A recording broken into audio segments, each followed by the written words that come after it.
fans! I'm Pat Mayo, and I'm here to get you caught up as quickly as possible from week 1 of the NFL season. Some pickups, the injury report, and some Monday Night Football picks. I'll be going in depth on everything with Jake Seeley a little bit later on Monday morning. You can follow that on the Pat Mayo Experience audio feed or on the Mayo Media YouTube channel, where you're probably already at watching this. So subscribe while you're here and smash the like. Justin Fields started for the Pittsburgh Steelers. They did not score an offensive touchdown, but he didn't turn the ball over, which is exactly what you would have wanted from Russell Wilson.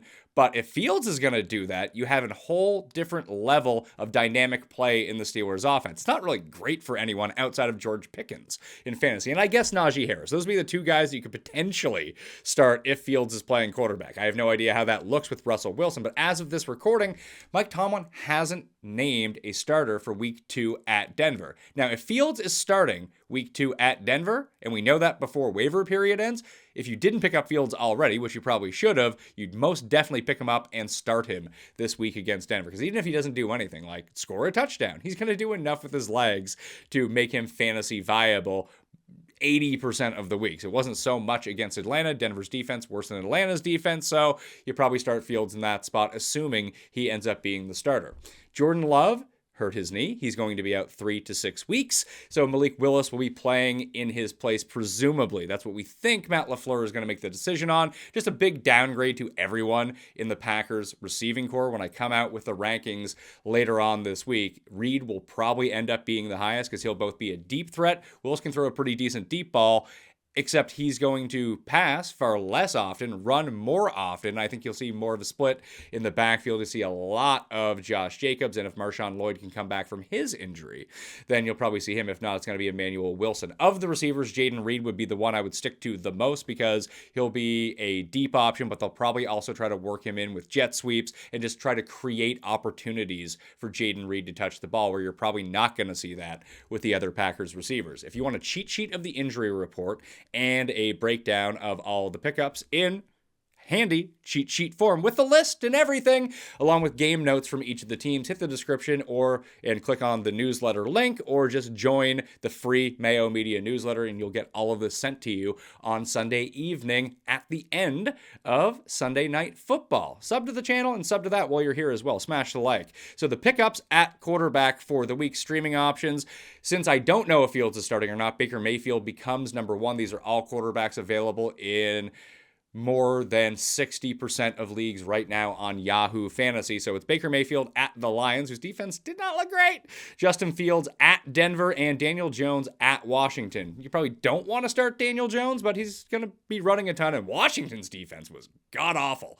So you can go with Daniel Jones if you're in desperate need in a super flex or a 2-quarterback league if you're not comfortable with some of the other options that you have. Running back injuries, Kenneth Walker left the game against Denver with an abdomen injury. They travel across the country for an early game at New England next week. He is expected to be okay. If not, time to fire up some Zach Charbonnet on your teams. Marshawn Lloyd did not play in Brazil with that hamstring injury. He was expected to go, then he didn't play last second. Emmanuel Wilson was the one who covered in his stead. I would expect Lloyd to take over from Wilson at least by week 3, by week 4. If he does return for this week, they'll probably end up splitting. He's a speculative pickup at best. Even if Josh Jacobs went down, I don't know if it would be Marshawn Lloyd as the primary back in the Packers backfield. It would probably end up being a split if that was going to be the case. We did see some rotational running back situations in the NFL. Again, all those snap counts are down in the newsletter, but one thing that really stood out to me was Chuba Hubbard and Miles Sanders end up playing like close to the same amount of snaps, but Hubbard was playing every 2 series to Miles Sanders 1, yet all the Chuba Hubbard series had like 4 plays in them, and Sanders were more extended drives. That's why it really ended up being a wash in terms of snap count, and Sanders ended up having the better game. Rico Dowdle and Ezekiel Elliott split 1-for-1 in the backfield as well. Zeke looked a little bit better than Dowdle and ended up getting the touchdown, so he ended up becoming more fantasy viable. Those guys are going to be very close in the rankings every single week, and you're probably not going to know which one to trust. The only other efficiency note I would point out is Joe Mixon had 33 touches in the game against the Colts. What happens when he doesn't get 33 touches? Well, I can tell you what happens when he gets 33 touches. He didn't have a single rush of over 14 yards in the game. And yes, he's going to handle all the goal line situations. He's going to play the majority of first and second downs. But the goon Dare Agalawala ended up playing every single third down and played the entire 2-minute drill. So if the Texans fall behind in games, I don't know how much you're going to see of Joe Mixon in a front-running situation like we're going to see in week 2 with the Texans hosting the Bears on Sunday Night Football. It's going to be an awful lot of Mixon. That's great news. But for whatever reason, if they get into 3rd and long, or they have to play these 2-minute drills, or they get behind in games in clear passing situations, Dare is going to be the one on the field, it seems, over Joe Mixon. So keep that in mind. And then you had Gus Edwards and J.K. Dobbins. Dobbins looked pretty good, and I think this is going to be a spot where you just rotationally see different guys come in and out every single week. Dobbins is the play over Gus Edwards right now, although the short yardage touches are still going to, or the goal line touch ended up going to Gus Edwards, at least the snap that they ended up having. They only had one snap near the goal line, and it went to Gus Edwards, but the majority of passing downs were played by J.K. Dobbins. So just keep that in mind going forward. So those are the running back injuries. At receiver, Puka Nacua left the game. No word yet on the extent of his knee injury, but it seemed like it was a re-aggravation of everything he was dealing with in the preseason. Demarcus Robinson is the clear pickup in that spot. Colby Parkinson would be another one to see an uptick in routes run, which he did on Sunday Night Football at tight end. He was playing way over the other tight ends, especially Davis. It was 21 snaps, 21 routes run to his 4. 35 to his 4. Parkinson's the guy that you want for the Rams at tight end, at least while Puka is going to be out. Demarcus Robinson is probably the clear number 1 pickup at wide receiver this week. And then you have Jordan Addison left the game with the same ankle injury he had been dealing with coming into the week for the Vikings. He was playing a ton with Justin Jefferson. They were 1 and 2 in the receiving core. Jalen Neighbors would be the pickup if you need to replace Jordan Addison in the Minnesota offense. There's probably better options available to you. Again, Jake and I will have more pickups, more in depth on the pickups and power ranking show coming out a little bit later on. Keenan Allen left the game with a leg injury. He'd been dealing with that heel injury going into the week. This happened late, midway through the 4th quarter, with a really terrible out-of-bounds pass from Caleb Williams that Keenan Allen tried to get, and that was it. He wasn't playing well anyway, because no one in that offense played well, because Caleb Williams played so poorly, yet they still won the game. Wasn't that fun? But I'd just be watching out for Keenan Allen at this point moving forward.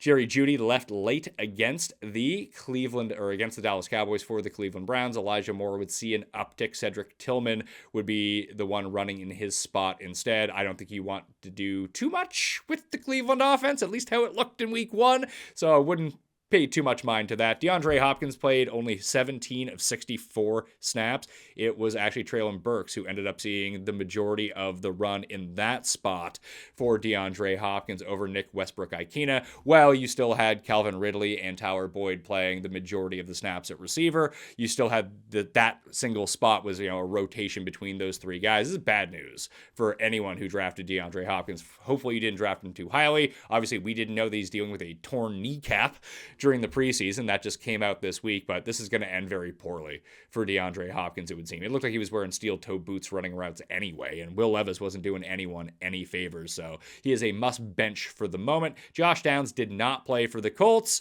Obviously, Alec Pierce was used as a deep threat. A.D. Mitchell still ran more routes and played more snaps, but Downs will probably have that role when he comes back, presumably in week 2. Keep an eye out for him. T. Higgins missed the game.